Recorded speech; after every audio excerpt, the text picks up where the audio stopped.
Welcome everybody, my name is Pablo Galvez and I've got the screen on right now that says I heart buyers. I love buyers. My question is, do you love working with buyers? Most people, most agents especially, it almost seems like this directly proportionate from agents who have been working in the business for a couple of weeks, love buyers. For a couple of years, they're starting to question it after about 10 or 15 years in the business. They're not so happy working with buyers. And so the question is, do you love working with buyers? Working with buyers, for me, I don't mind it. I find it's kind of like being a personal shopper. I just help them buy stuff and I get paid to do it, so it's pretty good.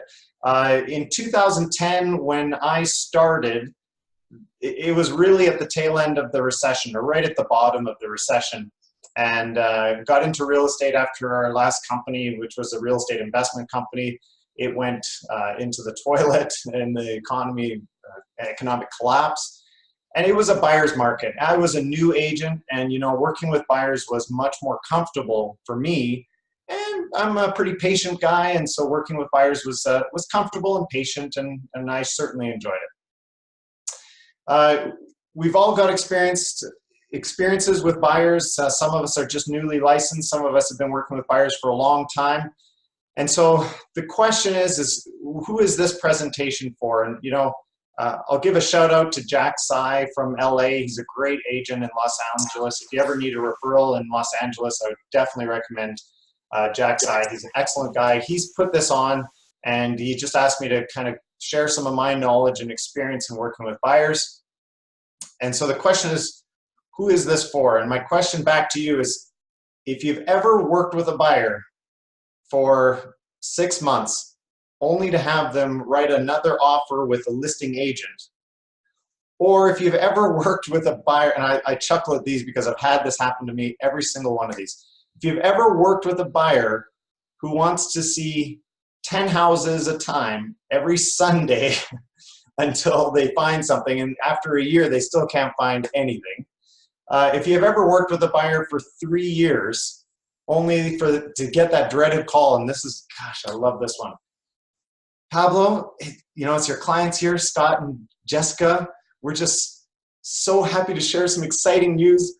We went to a new show home in the subdivision of whatever, and we bought a brand new home, and we love it, love it, love it. So could you just take us off that search that you set up for us a couple of years ago when we started looking at homes with you? Because we're all good now. But thanks so much for everything you did. You were such a great agent. We really, really, really loved working with you. Oh, God, shoot me now. So if that fits into anything that you've ever experienced, then this webinar is going to be for you. And hopefully I can pass on some of the experience that I've got and I've dealt with, and make your life a little bit more easy when it comes to working with buyers. A great quote that I got from a gentleman named Jeffrey Gitomer. He wrote a book called The Little Red Book of Sales. It's something that I live by for sales. And he said, people hate to be sold, but they love to buy. Just help them buy. And I really, when I read that, it just resonated with me. This doesn't have to be a big sale thing. So people hate to be sold, but they love to buy. Just help them buy. Okay, so a little introduction.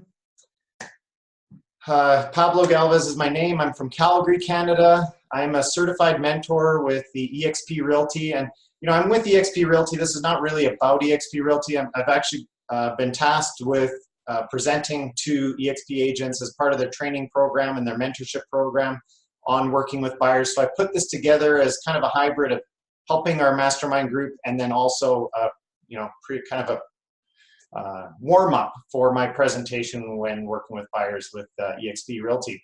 So I work with Simone Rousseau. That's my wife and partner. She's awesome. And we've been consistent top producers since 2010. And we've had sales anywhere between $30 and $90 million a year. I work exclusively with buyers. And in 2014, I actually sold 56 buyer sales in 1 year. And that was with an average of 3 viewings per transaction. And that was nuts. And today I'm going to show you how I did it and give you some of the tips and advice that I have to help you out. This is also part of my personal growth. I'm really putting myself into some uncomfortable situations. I don't really like people. I'm not a great realtor. I really am not a great realtor, and I don't interact with people all that well unless I need to. And so I develop a lot of the skills that I have now in order to communicate with people, but it's something that I practice and I develop. And so I'm doing this now. I'm not going to be the best presenter that you'll ever see in the world. I'm no Tony Robbins, but I can clap like him a little bit like that. But you know, this is part of my personal growth, and hopefully you enjoy it and take something out of it. There's going to be some tips for new agents, also experienced agents looking to improve their efficiency, and let's get started. So this is a bit of the agenda. There's going to be, you know, I want to caveat this a little bit. There's a number of systems and coaches in real estate that are out there, and you can get all kinds of training on working with buyers and sellers from various different levels and different types of organizations and coaches in real estate. Very few of them are going to train you with working on buyers, and because generally it's a very random process and it's more reactionary versus working with sellers. Sellers is something that you can plan. You say, okay, I'm going to generate leads, I'm going to work on those leads, and I'm going to go to a listing presentation, I'm going to present, I'm going to take the listing, and then I put into plan an action plan, and I get the listing sold. It's very process driven. Working with buyers, you get a buyer, and sometimes you see some properties, sometimes it's quick, sometimes it's long, and so it's very random. And so it's very hard to coach and train people on working with buyers versus working with sellers. Also, this is going to be really geared towards high production. So, you know, I'm a very focused and driven individual, and when we set goals, we set them very high, and sometimes we don't meet those targets, Simone and I, but when we do aim, we aim for the moon. And so this is all going to be really geared towards high production. And so it may be a little bit more direct than you're used to. For those of you who like to nurture buyer clients for years and years and years in the hopes that maybe they'll do something with you down the road, I'm sorry. This may offend some of you because I like to work with people who want to buy a house right now. And so that's what this is tailored towards, is a little bit more towards that. So let's get started. Throughout, you're going to see these little gold bars, and I put this in at the last minute. These are the nuggets. These are the gold nuggets. These are the points that if I have to kind of say there's one point in this slide that you should really listen to, this is going to be one. And these are the ones that have really helped me propel my business to the next level. Okay, so let's get started. Goal planning and goal setting. I don't know why there's these black marks on my screen. Let's see if I can clear those.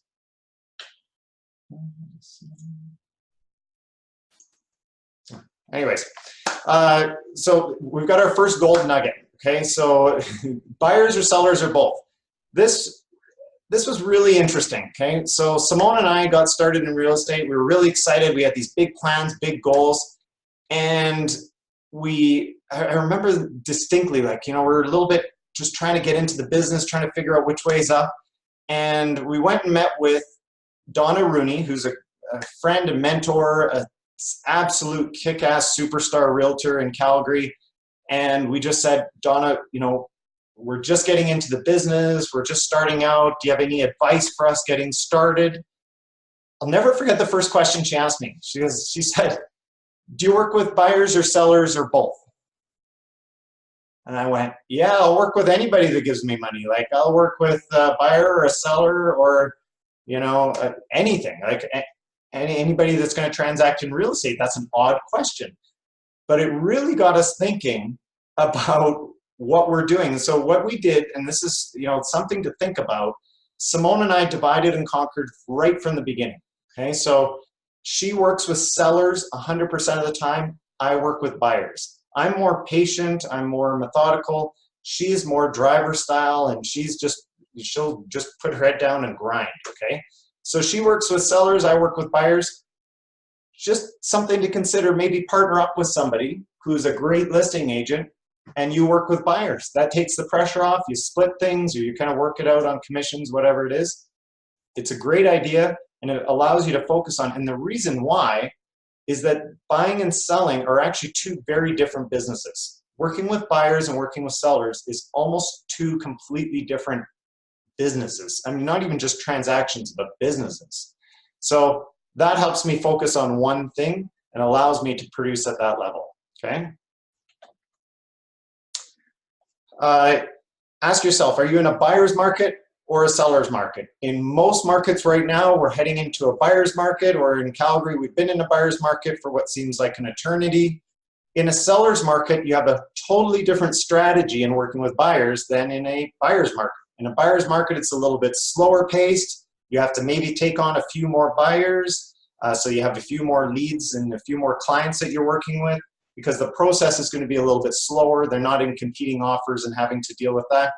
In a seller's market, you take as many buyers as you can, but you really can only deal with a few buyers at a time, because it's very competitive and there's a lot of action and there's a lot of right now, and it's pretty hectic. So when I did my 56 buyer sales, it was in a seller's market. I had to build in a lot of efficiencies to be able to handle that volume, okay?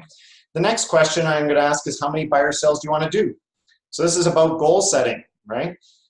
So you set your goal and you say, how many buyer sales do you want to do? Maybe you want to do 10 buyer sales this year. That might be your goal, okay? That's a great goal. Maybe you want to do 20 buyer sales. If you're not sure, take your previous years, okay, whatever your last year was, add 20%. That's usually a reasonable amount to be able to add to your goal. Let's see if I can get rid of that. Pardon me for one sec. Clear. There we go. So ask yourself, how many buyer sales do you want to do? Now, when I did my goals, it was pretty high. I ended up doing 56 buyer sales. My average check was about $11,000. I did over $600,000 in buyer sales that year. To say it was a good year, it was a very, very good year. And what I really wanted to get at this, and I'm going to use a line that when speakers and presenters use this line, it really cheeses me off, so I'm going to use it with everybody. And that is, I don't say that to impress you. I say that to impress upon you. Anyways, it's a tacky line that I hate when people use that, but I'm really not saying that to impress you. The point is think bigger. So if you think your goal is 10 buyer sales this year, why not just do that in January, February, and March and take the rest of the year off? 10 buyer sales is not that difficult for the average person. Think about what you're capable of. Are you capable of running 10 offers? You really are. Think big, okay? I want you to think big. Make these goals much. I'm at my home office and you can hear Hugo in the background. That's my dog. Bye, Hugo. So think big, okay? When you're thinking about your goal, don't think about 10, don't think about 12, think about 20, think about 30, think about what you're capable of and what you're willing and able to do, okay? Make plans, make weekly plans, monthly plans, annual and long-term goals. One of the sayings that we always say here is a dream is a goal without a plan. And this is such a great quote. And if you get a chance, write this down. It's such a good quote. A dream is a goal without a plan. So if you just have a goal, but you don't have a plan, it's just a dream, okay? Set a goal and then create a very specific plan on how to achieve it. I want to give you a little exercise on thinking big. This is my friend Lindsay Harn. She's from a small town in California. It's called San Luis Obispo, California. There's about 47,000 people.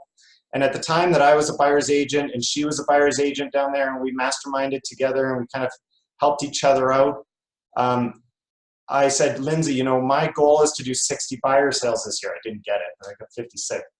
I said, what's your goal, Lindsay? And she said, my goal is 100 buyer sales this year. 100 buyer sales. And that would, in a lot of places, be $1 million in just working with buyers. I think, going back to that very first slide, you might love buyers if you made $1 million, right?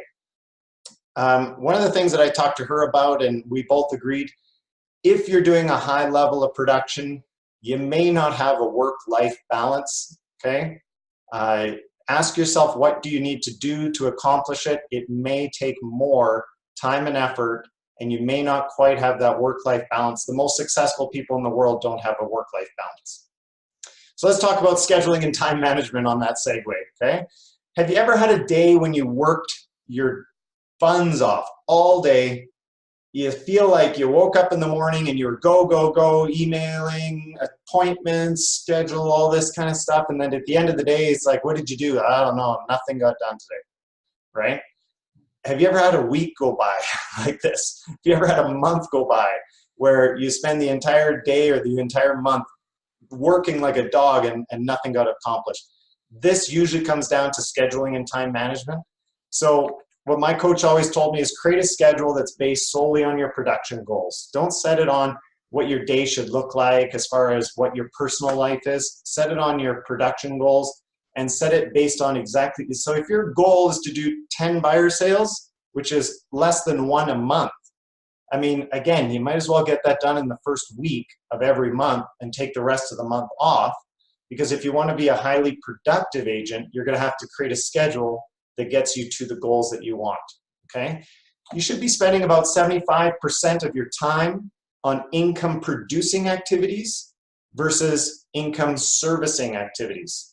Now, income servicing activities include administration, paperwork. Make sure you understand the difference of an income servicing activity versus an income producing activity. An income producing activity would be looking for new buyers, hosting an open house, going out on showings. Scheduling showings is not an income producing activity, that's a servicing activity.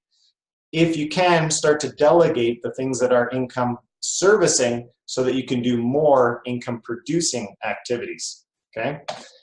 My coach always used to say this: make a schedule so tight that you have no choice other than to follow it. And I'll show you a sample of what a schedule could look like on the next slide, all right? Here's a little nugget. Schedule your viewings at specific times. When I was looking at production, I created my schedule and I slotted in specific times where I would show buyers homes. So one time was 2:00 p.m., another one was 6:00 p.m., Monday to Friday. Saturdays, I had one in the morning, usually around 10:30, and then one in the late afternoon about 5 o'clock. The reason for that is I had an open house in between, or sometimes I had a couple open houses, and I would fit the buyers in before or after the open house, okay? So I've got a schedule that's really tight, but I schedule my viewing and times in a very specific time. And I can tell you that this works really, really, really well.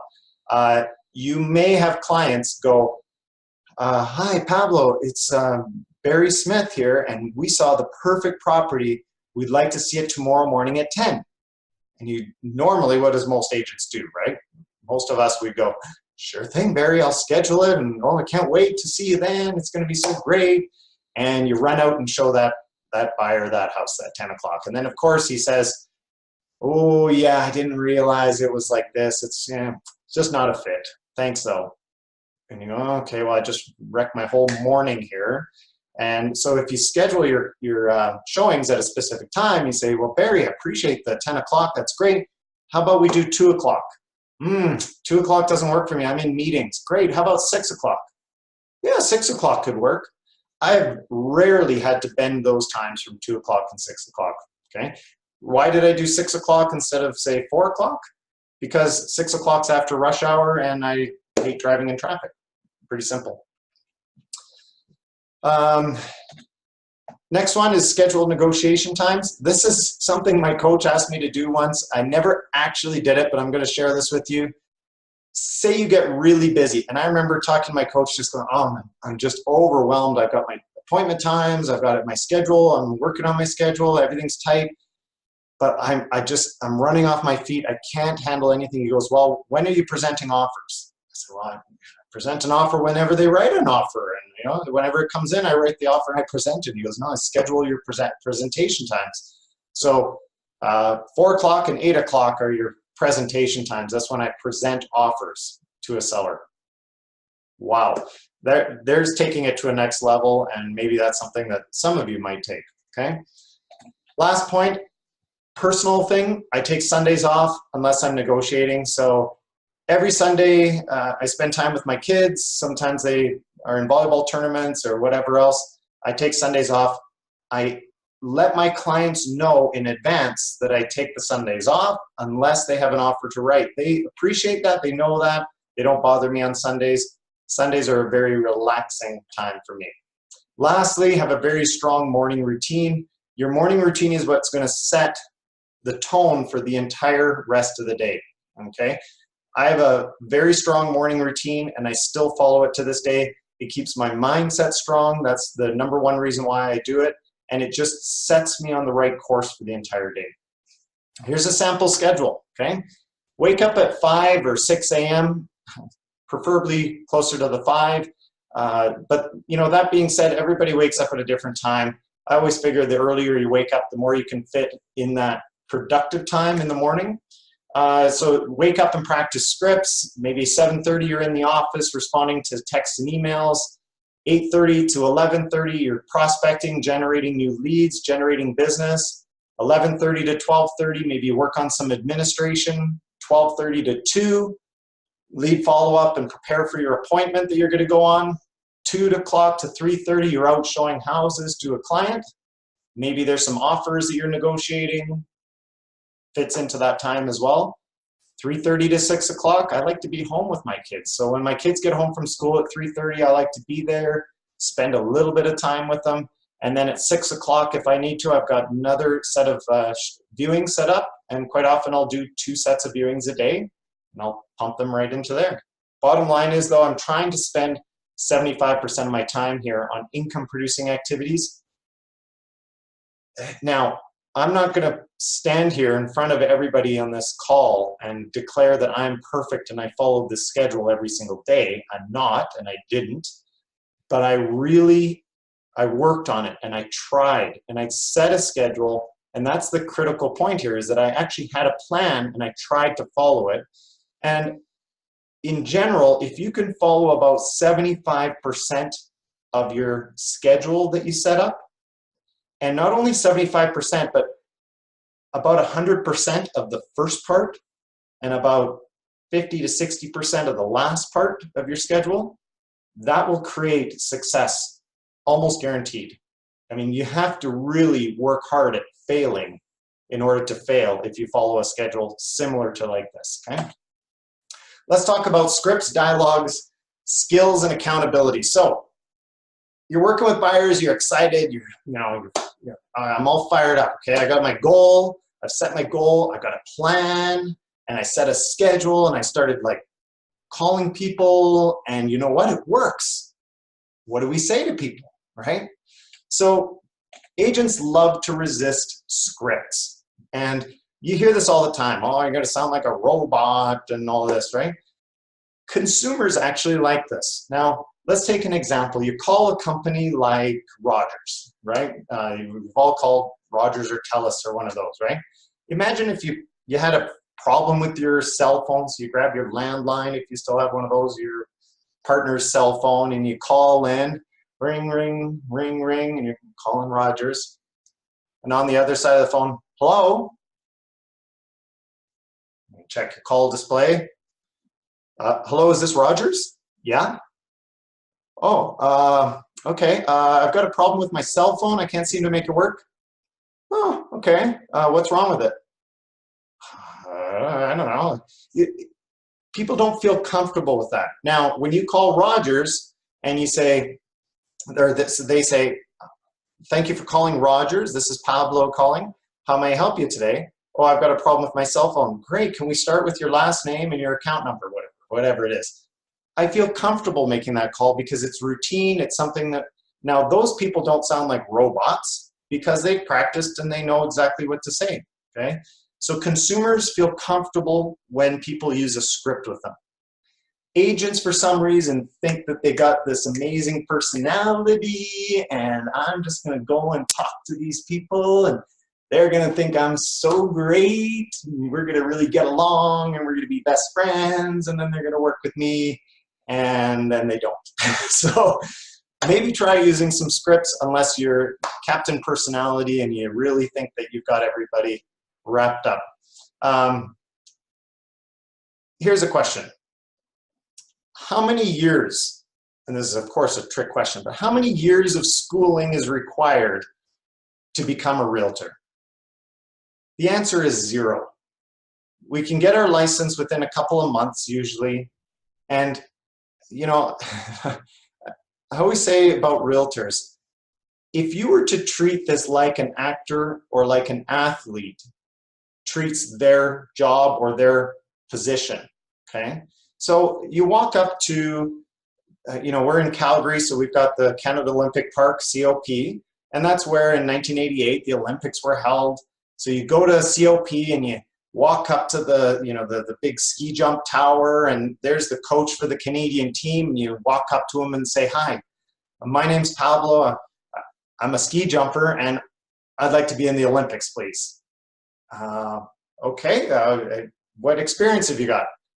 I got my ski certification from COP down at the bottom of the hill there. I got my level 1 ski certification. I'm ready to go. And you know, and you look at this ski jump and you're like, wow, okay, maybe this isn't for me. Agents get their license and then boom, they're in there. There's no skills being developed at all. They're just like in it, and they just start winging it. And you know, most agents, unless you're really intelligent and smart and you kind of take the time to learn, they don't scale back and actually learn the skills that they need in order to be successful, okay? So the question is, what kind of activities can you add to your schedule daily and annually for learning and improving your skills? Okay, maybe creating a plan for learning. And a plan for learning is like a business plan. So you say, look, I want to develop and practice my skills. What am I going to need to do to get to the level of actor or athlete so I'm not just winging it every single time, right? Maybe some reading, read some great books. Maybe some practice with those scripts so that I don't sound like a robot, okay? Maybe memorizing and internalizing those scripts so I understand what those questions mean. Maybe role-playing those scripts with someone else, another agent who can actually help me go back and forth and throw me some curveballs so that I can practice those things and I don't stand in front of a client and they ask me a question, I go, ooh, I'm not sure, okay? Maybe attending coaching or some events or seminars or things like we're doing right now. Create a plan for learning and add that into your business plan so you know what you're doing. I want to share with you, when I was learning, I set a plan, and part of my plan was in the morning, I would practice my scripts and dialogues. And I practiced them until I'd memorized and internalized them. So the plan that I had was every single morning I would take one script like this, and I would take this is my prospecting at an open house script. And every morning I'd get the script, my cup of coffee at 5 a.m. And then I would have a yellow scratch pad and a pen with lots of ink.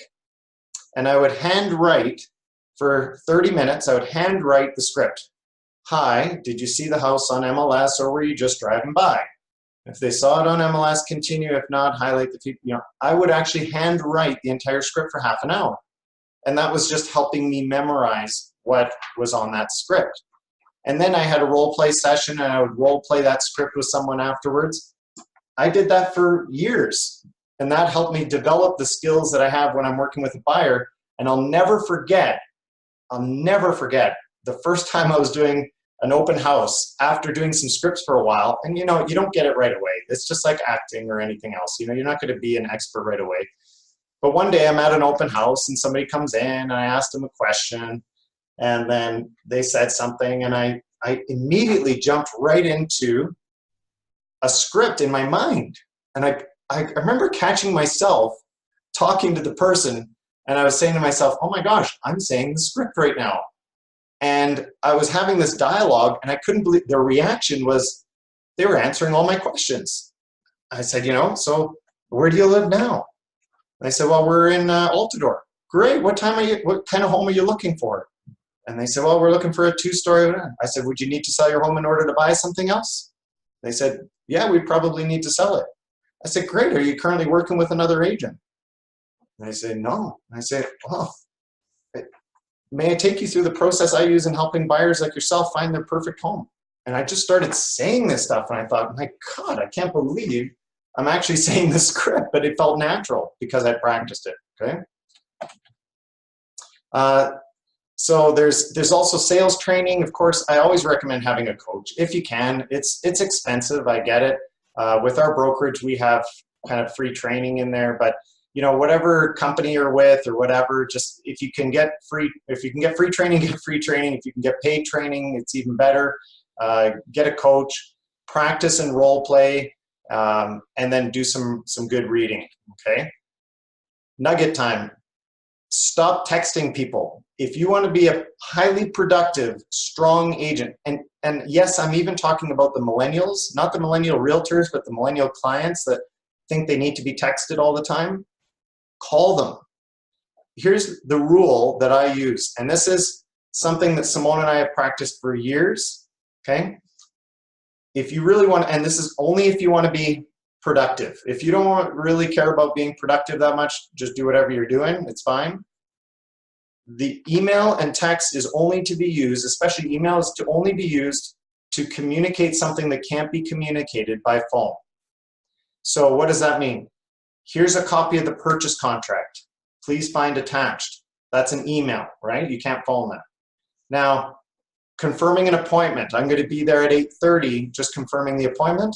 Pick up the phone. Hi there, Greg. It's Pablo calling. I'm going to be there at 6:30. Is that okay? Yes, that's fine. Or 8 o'clock, whatever that time was that I just said. Pick up the phone and just call people, even if it's just leaving a message. Or call them, and if you can't get a hold of them, then send a message. But the call is really important, okay? That propels your business, is just stopping that inclination to text people and just call them. And why do you call people? It's because that's the second best form of communication. Number one form of communication, face-to-face. Number two form of communication, mouth-to-mouth, for lack of a better term.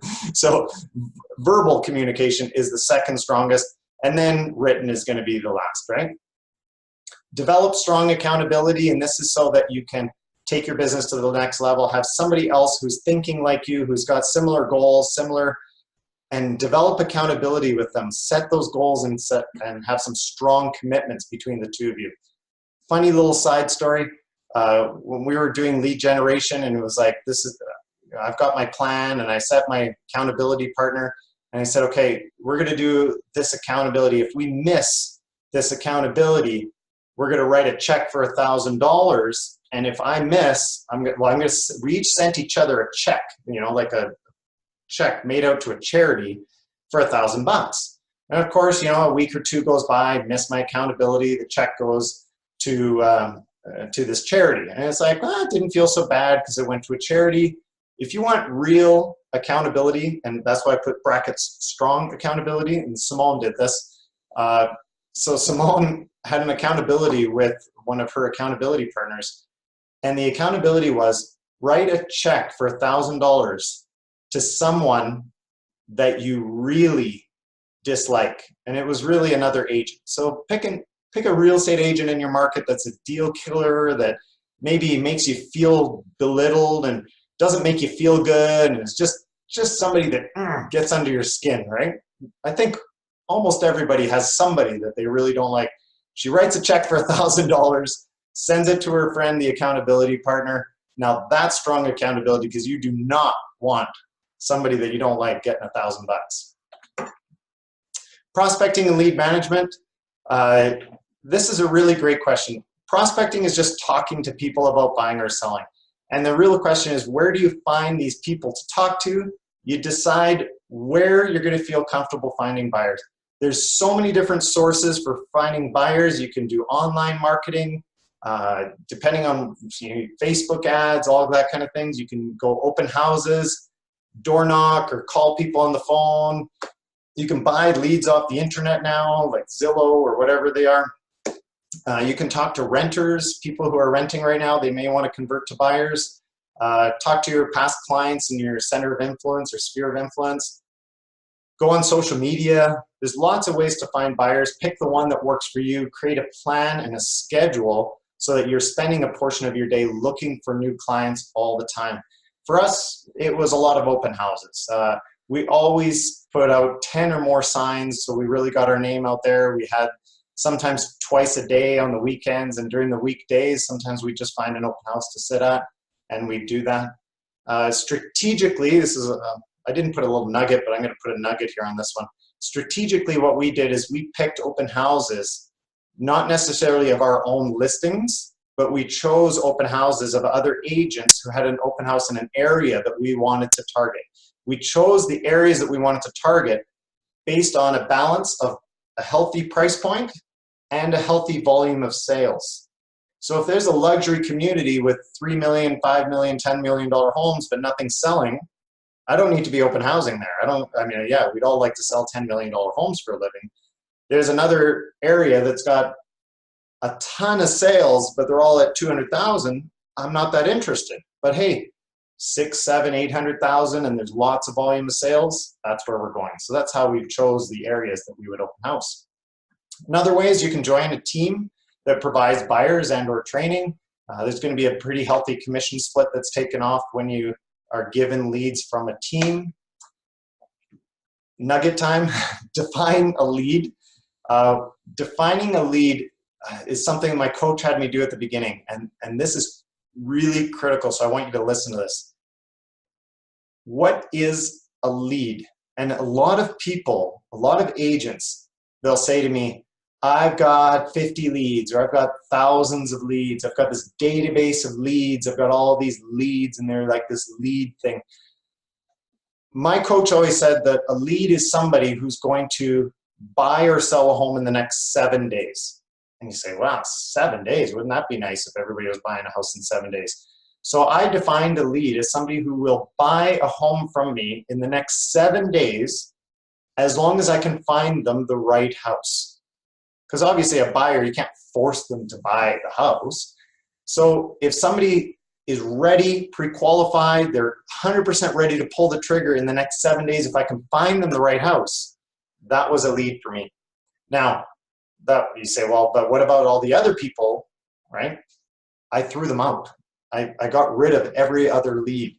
And this is where maybe it's a little bit more controversial, but I never had more than 5 to 10 buyer leads at any given time, and that allowed me to do that level of volume. So it is 100% possible to sell a high volume of real estate with very few leads, because I'm looking at quality, not quantity, okay?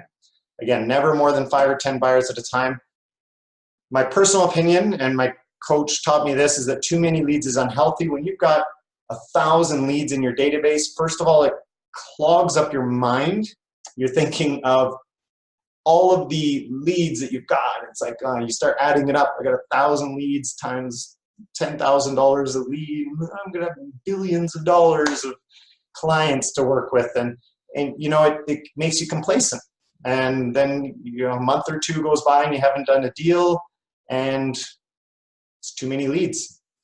So get rid of all the, here's what my coach had me do, and I know I can share this with you. He said, call up every single one of your leads. He said, how many leads do you have? I said, oh, I got 80 leads in my database right now. Okay, call every single one up and say, hi, it's Pablo calling from eXp Realty. Just wondering, do you still need to buy a home? Simple question, right? Number one, do you still have to buy a home? If the answer is yes, then you say, great. Can we get the process started this week? Would Wednesday or Thursday work better for you? If they say, no, I'm kind of looking like in the fall. He said, this will shock a lot of you. He said, great, take that lead, delete it, throw it in the garbage, get rid of it. So what I would say to those people, and I did this, I said, wow, I appreciate that. You've got my number, right?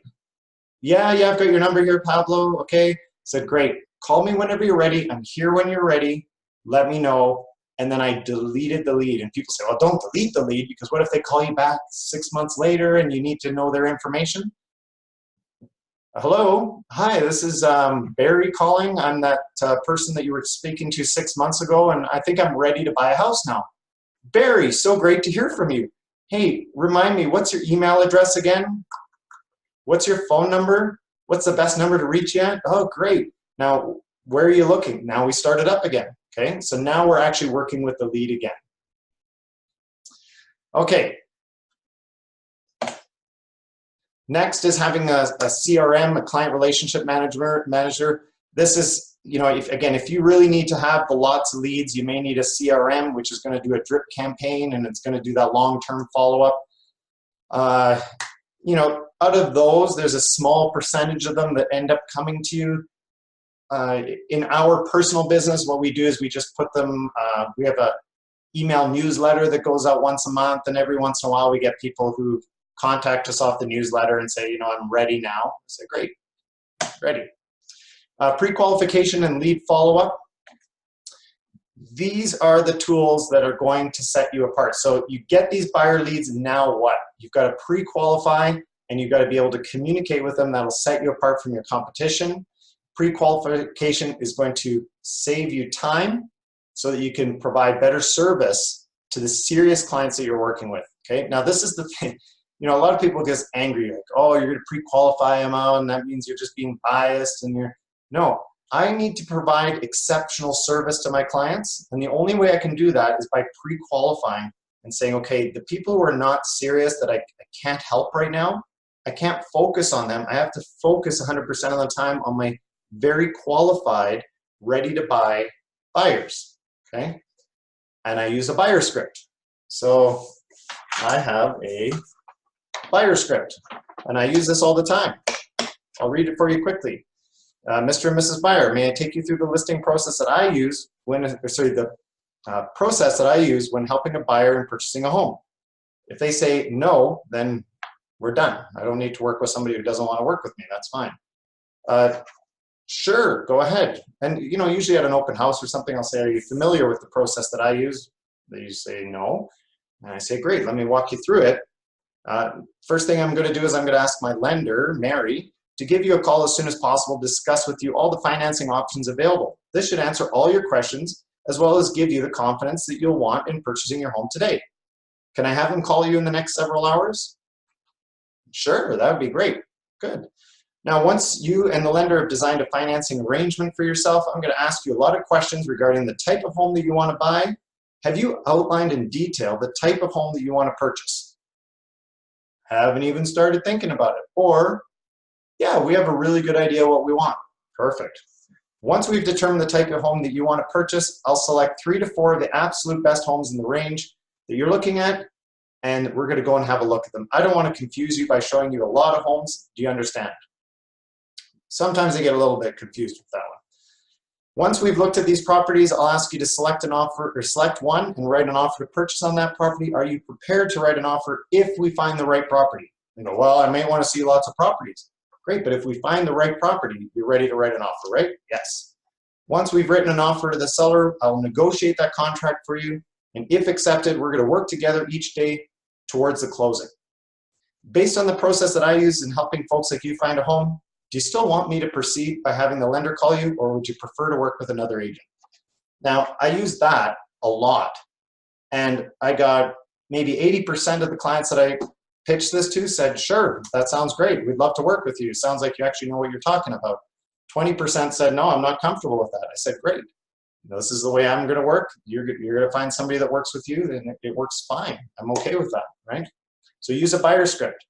Have a needs analysis. If you can at all help it, try and have a buyer meeting in person with the buyer before going out and showing them properties. Sometimes that doesn't always work, and I'll show you that in the advice at the end. The next step is relentlessly follow up. I really, because I've only got 4 or 5 leads, I was calling them every single day. What's going on, John? It's Pablo calling. I just noticed that today nothing has come on the market for you on your search. Do you have any questions for me? Is there anything I can help with? No, it looks pretty good. Okay, well, I'll keep my eyes open. Great. Every single day, I've got 4 or 5 people to call. It's pretty easy to have relentless lead follow-up when you only have a few leads. And I followed what's called the 3-3-3 rule. So I met somebody at an open house. They gave me their contact information, and I have to follow up with them. 3-3-3 rule goes like this. Number 1, you only let the phone ring 3 times. And you do that because you don't want to get somebody, ring, ring, ring, and it's like ringing for 8, 9, 10 times, and then they finally pick up the phone, they're out of breath and everything. I call them 3 times, and then if not, I hang up, okay? I only call a lead the 3 times. I only let the phone ring 3 times. Number 2 is I only call the lead 3 times. If I try 3 times and I leave a message 3 times for someone, and I say, it's Pablo calling, can you call me back? And they don't call me back, goes in the trash.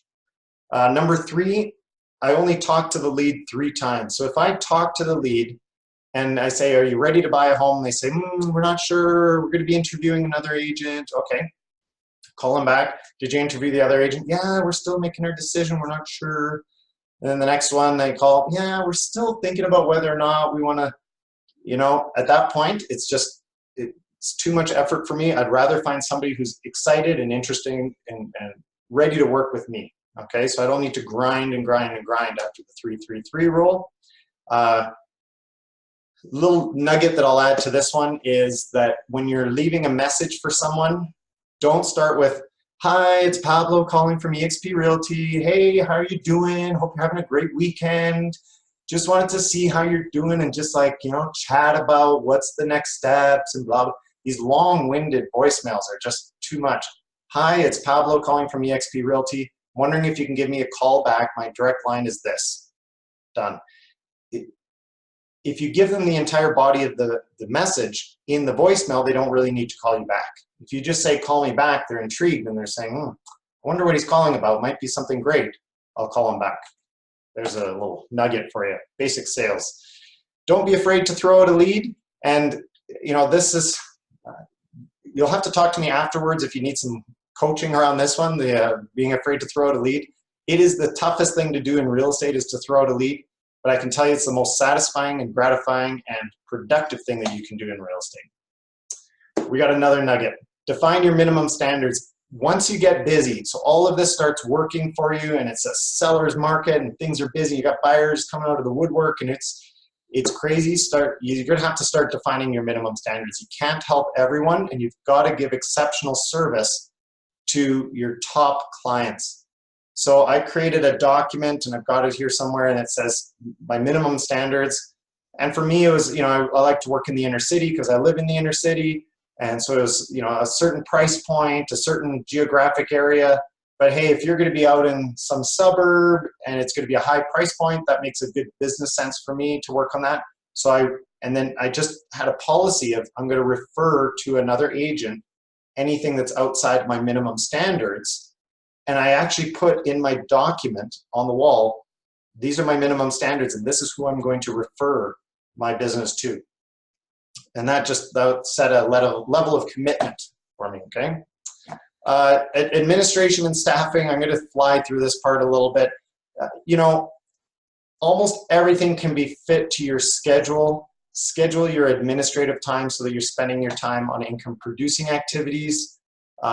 If you are getting to a certain level, like 30 deals or more, you're going to want to hire an assistant. There's a difference between a virtual assistant and a physical assistant. Usually a virtual assistant's excellent because they're temporary and they're kind of more part-time. And you can hire a virtual assistant if you're doing, say, 10 deals or more, and they can just help offset some of the administrative paperwork and filings for you. A physical assistant is critical if you're going to do high production because you can have them do a lot more for you in the communication with the client, and that takes away more tasks from you so that you can be pursuing other contracts. Create systems and checklists. There's tons of checklists online for realtors to increase their efficiencies, and make templates. All of my offers, in fact, I can show you this on my screen, okay? I'm going to show you this. I'm going to go to my Dropbox, okay, and I'm going to show you exactly what I've got. So if I need to write an offer for someone, hopefully you can see this okay. I'm going to zoom in on it. Oh, can't zoom in on that. So under my Dropbox, I've got a folder called Buyer Forms, and in the Buyer Forms, there's the brokerage and agency forms, there's the purchase contracts and schedules, and and my negotiation log, everything is all pre-filled. Every single contract is in there that I need. Let me see if I can get that out of there. How do I get that out of there? Now that I'm stuck with this annotator. Sorry, bear with me. Annotate, clear that off.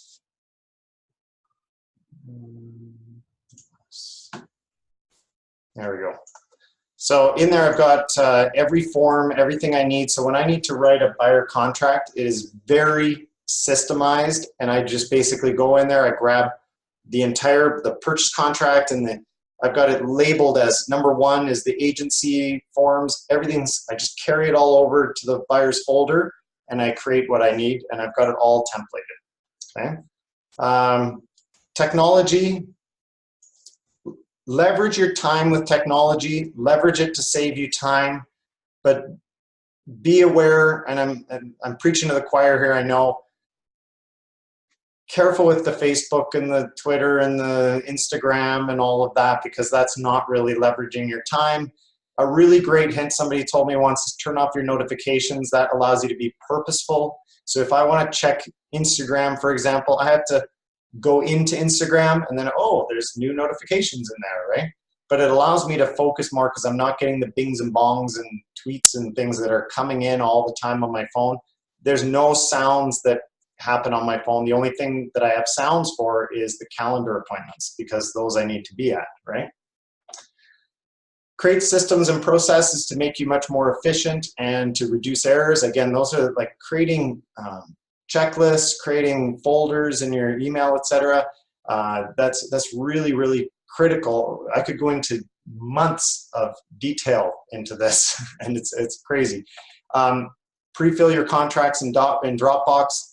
This is the nugget. You may have heard me say negotiation log. I want to show you this because this is pretty awesome. We created this year, and I'm trying to zoom in on this. I blanked out some of the personal information.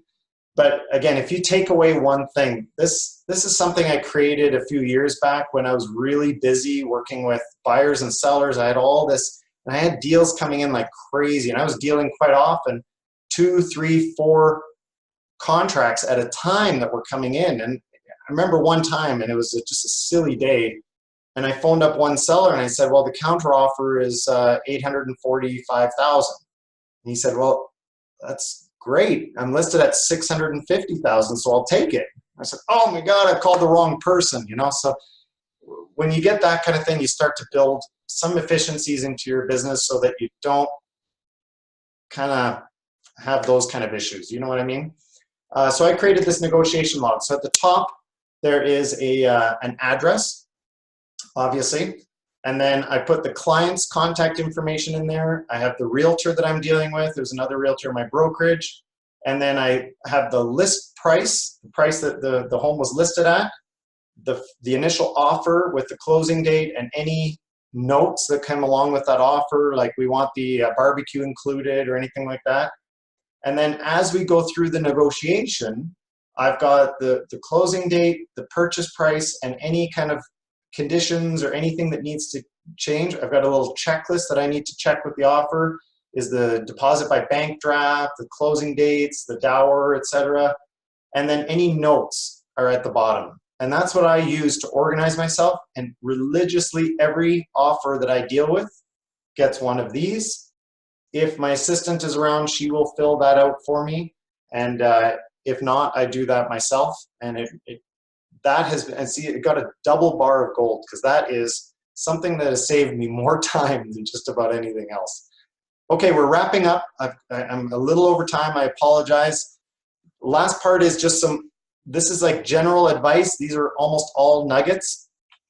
And this is stuff that has really helped me and increased my efficiency, and just little things that I've learned. I've taken years and years of coaching, and I'm trying to compress it into an hour and 10 minutes. But first one is called One Free Ride. People ask me all the time, but Pablo, you know, all these questions in the pre-qualification, I'm only supposed to work with pre-qualified buyers. But I got this sign call, and these people want to go see this property, and I don't know what to do. And you know, they're saying that I'm asking too many questions of them.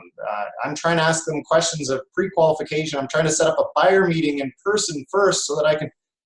When I was a kid, there was a convenience store and it had a sign. It said 1 free ride in a police car for anyone caught shoplifting.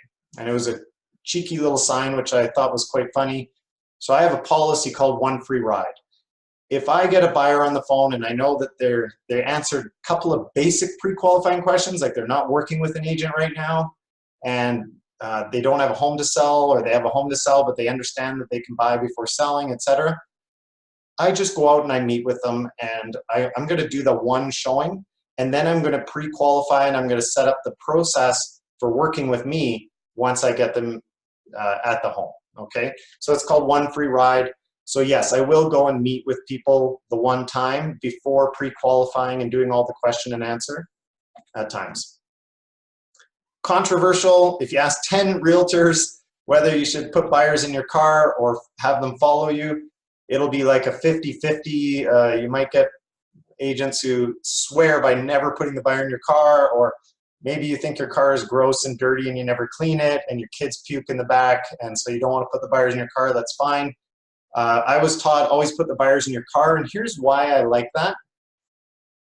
When you're showing multiple homes, okay, you're going to go from one to the other to the other. The buyers, you get this husband and wife, they're in their car. After they see one property, they get back in their car, they're following you, and they're like, honey, did you register Amelia for dance class? Oh my gosh, and we gotta get dinner ready tonight, and such has to register for that volleyball match. Like there's just all this stuff, the personal life comes into it. When I have them in my car for the 2 hours, we're 100% focused on the listings. I can talk to them about the next property, and I've got them captured and engaged for that 2 hours rather than them getting sidetracked, okay? I always park across the street. And you know, the caveat here is if it's a busy street, don't park across the street and make everybody jaywalk, but the home presents better when you're across the street and you're walking across, you get a better, wider view. Try this one. If you want to do great service for your clients, don't put them on a search, on an MLS search. Now, you might be really kind of looking at me like this guy's on crack to say that, but if you want to provide exceptional service, put yourself on a property search, okay? And you've got only 4 or 5 hot leads anyway, so you don't need to be like, it's just lazy. You put your clients on a search and maybe they call you up and say, I saw this one that you sent me on the search and it was great and we'd like to go see it. How about this? Every day, hey, John, you know what? Pablo Galvez here, your realtor from EXP. I just noticed that a new house got listed and it's in the area that you want. It's a 3-bedroom, 2-bath, just what you wanted. And I checked it out. It looks amazing. Can we go see it today at 6 o'clock? Oh man, 6 o'clock, yeah, that sounds great. See, now that's great service because I didn't put them on a search. We all get lazy, we put clients on a search. Ready for a nugget? This is a good one. Don't print sheets for the buyers at your showing. So we go to a showing, and what do you print for your clients? What do you print for buyers? You give them like, you know, these, okay, here's your buyer package, and it's like a 10-page thing, and it's got all the details and all the information for all the homes that we're going to see, right? I prefer a buyer to be able to look at the home and say, is this a home that I can see myself living in?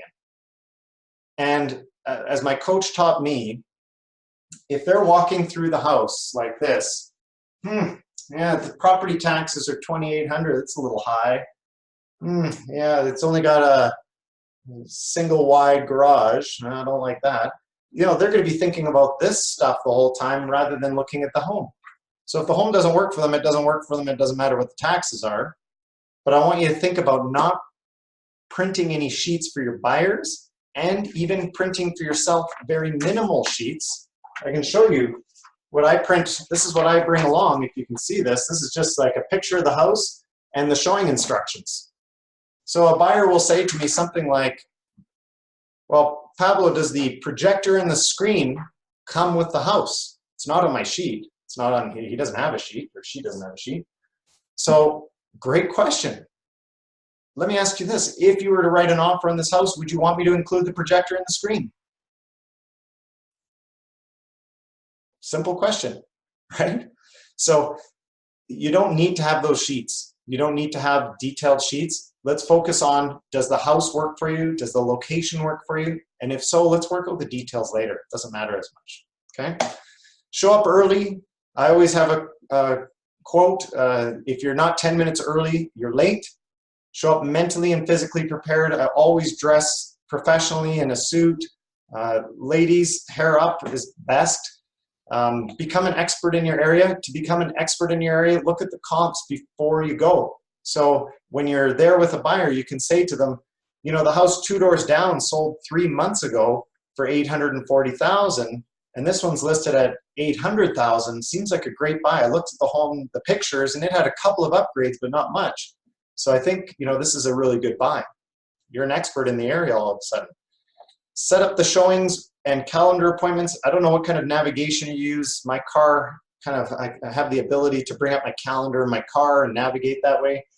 But say you've got your iPhone or your Android or whatever, and you use that as your GPS. When you look at my calendar appointments for buyer showings, and I can show you if you want, but I've actually got each property viewing number 1 and then the address. Viewing number 2, the address. Why? Because when I get into my car, I don't have to be fiddling with the navigation. I've got my clients with me. It's embarrassing. I open up the calendar, I click on that next address, and it navigates me there. Okay, just a little tech hint. Last page, I promise, we're almost done. And this might be overwhelming or it might be boring, and that's okay. Preview properties. If you're new to an area and you're starting to work with, say, new infills, new construction infills in the inner city, start scheduling in previews. So if you're not out showing properties, you should be previewing properties, get to know the areas. You'll sound a lot more intelligent when you start to do an open house and you know all of the listings that are around. Remind yourself of your goals constantly. I put my goals on the outside of my shower. You know, I have a glass shower. On the outside, I tape my goals so that every day while I'm showering, I'm looking at my goals. That's how incisive we are about our goals. Nugget time. Understand the 4 personality types. You may have heard, of course, the DISC personality, the DISC, and there's various variations on it. I've learned driver, analytical, amiable, and expressive. Driver being the quick decisions, low in emotion. Expressive being the Italian that talks with their hands all the time, life of the party, makes friends. Amiable is someone who really wants everybody, please everybody and win-win situation. And then the last one was analytical. And the analytical is you've worked with these buyers who have a 8-page spreadsheet with the checkboxes with all of the different things that they need for their property. So yeah, that's the analytical. First thing I want to say here, and this is why it's a nugget, understand your own personality style. This is critical. And then understand your client's personality style. Because if you are an analytical, and Calgary's pretty high on analyticals, a lot of engineers, if you're an analytical and you've got a driver as a client and you're showing them a house and they say to you, this is a driver, they usually kind of look pretty good. Right? You go, so do you like the property? And they say, yeah. Go, great. Here's what I'm going to do. I'm going to go back to the office. I'm going to get some comparables together. I'm going to pull together community statistics, and I'm going to get all the schools. I'm going to do a full report for you, and I'll have it for you in 24 hours. And then we're going to, you know, I'll send it all to you, and then you can analyze it all, and then we'll make an offer later, right? A driver, if you know you were dealing with a driver, you say, you want to make an offer? And they're going to say, sure. And then you say, quick sentences. What do you want to offer? I don't know. What do you think they'll take? Great question. I know exactly what they're going to take. You do? What are they going to take? They're going to take the list price. You want to offer the list price? No, I want something off. Okay. Should we? Yep. This is how it works with a driver. It's quick. And amiable, you might, again, understand the 4 personality types. I don't want to go into deep discussion on personality types, but if you're a driver and you're talking to an analytical, it's going to be the complete opposite. So you want to write an offer? Well, I'd really like to think about it. Wow, what's there to think about it? Come on, let's make an offer. you know, do you have any statistics on the area? Because I really want to know what the crime rate is in this specific zone versus that zone. You know, you got to know yourself and know who you're dealing with and be able to adapt, okay? Because that will take your communication to that next level. Control your mindset. No matter how good you are at all of this, there are going to be people that decide not to work with you. There's going to be people who kind of work with you behind your back. There are going to be people who screw you around. You have to control your mindset and say next and move on to the next one. This is not a place to get all downtrodden and depressed. Don't let the buyer control your schedule. I really believe in setting your schedule and being in control of your schedule, and not because you're trying to do a disservice to your buyer, but because you want to provide exceptional service to the buyers that you're working with. And in order to do that, you have to follow your schedule.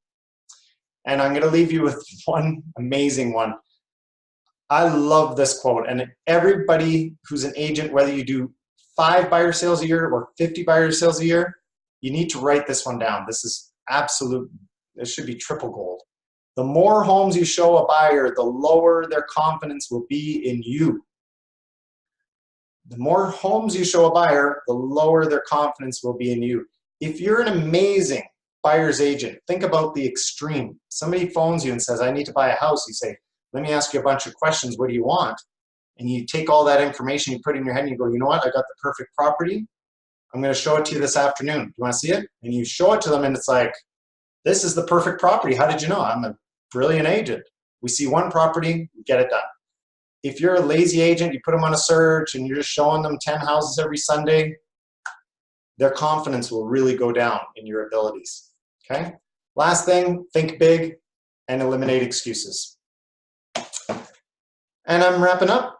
So I wanted to thank everybody for being on the call. We are expanding our team. We're just starting to expand our team now, and so that's why it's a gold nugget, because it's really awesome working with us. And you know, if you have any questions or anything, my contact information is on there. Feel free to use it. I love helping people. I'm in a new chapter of my life where I'm just really trying to reach out and help as many people as I can.